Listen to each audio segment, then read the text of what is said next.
Maybe you're thinking, we are in peak, we have our change team. Now what? Your change team is the group who will lead and coordinate your efforts in the Peak 2.0 program. We know we are going to have to change some of our systems to support person centered care. We also know that people do not like change. Most people agree with the principles of person centered care and believe it's a great idea until it means I have to change the way I do things. Anytime you try to change things, you will meet resistance. Your person centered care change team is going to be a key in confronting resistance and developing buy in your organization. Let's talk about some strategies for getting buy in. The first place to start is to get people involved. Talk to them, get them to talk to you. You can be clear about what you're going to change, but include them in decisions about how to change. Get people involved in deciding how to do it. This makes the change there. Also, remember that change is hard. Everyone changes at their own pace. Some team members will sign on early. Others will stand firm and fight to keep things the way they are. Be careful not to write them off too quickly. Bring your resistors onto teams as soon as possible. They don't go away if you exclude them from the process. They will undermine your efforts, so get them on teams so that you can work with them. Ultimately, you may have to make some tough decisions, but be careful to work with people and help them change. Address their fears and concerns. And lastly, leadership is the key. Good leadership will get buy in. Mentoring and servant leadership is where you start. We will be talking about leadership in action at the Action Plan workshop in January. So, now that we've had an overview of why your person centered care change team is so important, let's talk about some tools that will be helpful to you.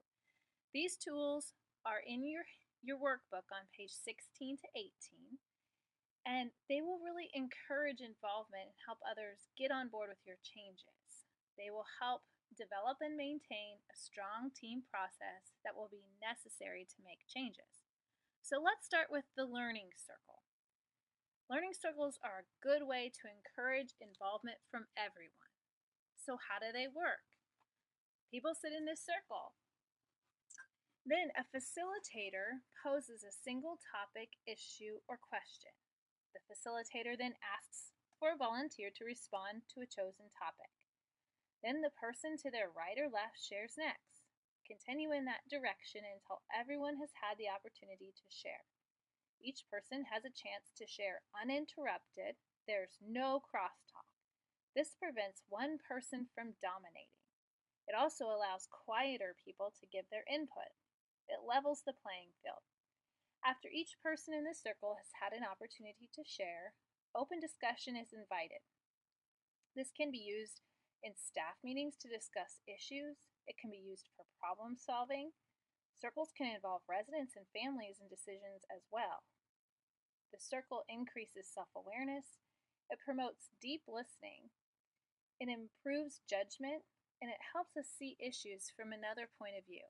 It also strengthens relationships and increases every employee's involvement in your process, which again is so important to getting people to buy into changes. Okay, so that's our first tool. The second tool is work groups. Sometimes the person-centered change teams are too big to move quickly. So small work groups are formed to investigate or solve various issues. They're usually made up of a few members of your change team, as well as other staff members or stakeholders. They're a great way to get others involved, and they are a tool for staff empowerment. Smaller work groups do the groundwork. They will report back to the larger team with proposed solutions based on their findings. They make better use of time and involve more people. Different people can work on different issues at the same time. The best answers usually come from a blended version of our own initial ideas. So some of the advantages of using work groups is that it gives all team members opportunities to be involved in problem solving. gives team members a sense of responsibility and ownership of issues. But be careful that the work group is not a token position. We really encourage you to listen to all team members in this process and value the input that they give. So how do you build a work group? We encourage you to ask for volunteers who are interested in the subject. For example, maybe somebody is very interested in bathing and has a strong, preference for that area of work. So they would be a great person to get on the team. You might ask people who may bring certain knowledge or skills to the team. For example, if you have a nurse aide who's really good at giving baths, they too might be a great person for the bathing team, even if they don't volunteer. We might specifically recruit them because we know they have that strength. Look beyond your traditional leaders. It doesn't have to be department heads or those people that have typically fallen into leadership roles. Involve people from different areas of the organization. Include people with various different skill sets and disciplines. You want people who are very creative types of people on your team who think outside the box, but you also want people who are really good at details and keeping us on task. Who might be a stakeholder in the subject or whose work might be affected by those decisions being made. Those are the people that you want on the team. Okay, so that's the work group. Now let's talk about the last tool, which is meeting roles. Now obviously as we get more and more people engaged, we're going to have meetings. And what's wrong with your typical meetings that you have? They're typically too long. They take us away from the work. They don't seem important. We never accomplish anything. Leaders talk too much.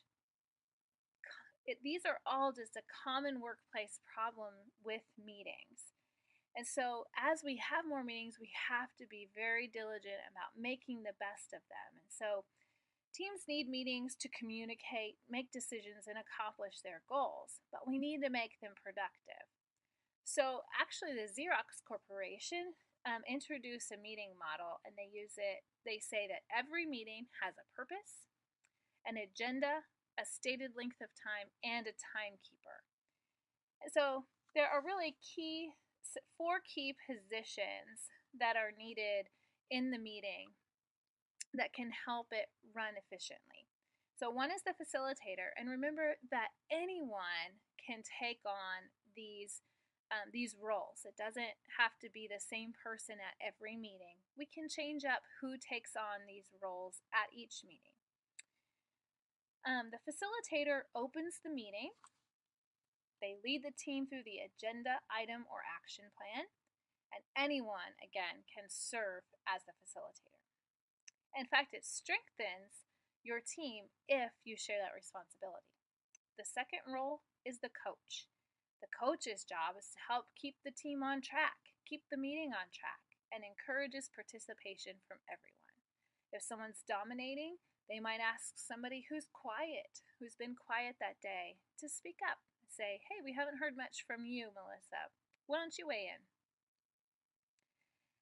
The third role is the timekeeper. This person watches the time and reminds the team when we're approaching the time limit set on the agenda. The team can decide to go over time, but they need to agree together that they want to do that, or they can table the item for the next meeting. And the final role is the scribe. This person takes notes, they update the action plan, and they prepare the action plan and agenda for the next meeting. Again, share these roles and be supportive of one another as we're in those roles. Again, a meeting agenda is important. It should be organized in advance of the meeting. Designate a member of your team to keep the agenda items so that at every meeting you know that's the person to give them to. Everyone on the team should know the process for submitting an agenda item. And agenda items are submitted by team members along with the amount of time the team member anticipates that topic will need to be discussed at the meeting. The other tool that can be very helpful in meetings is the use of action plans. And we'll talk more about action plans at the training in January. And so at that time, we'll talk about those and how to apply this meeting model with the action plans. So in summary, we've introduced you to the idea of what your person-centered care change team's role is. We've talked about some good tools to use for your team. The learning circle can be really great for team discussion, so everyone gets a chance to share their point of view. Meeting roles help keep your team on track as you work through assignments, and your change team will be your very first work group. Later, you'll form more work groups as you begin to work on the different cores of PEAK. Strive for consensus as you work through the team decision-making process to complete your assignment.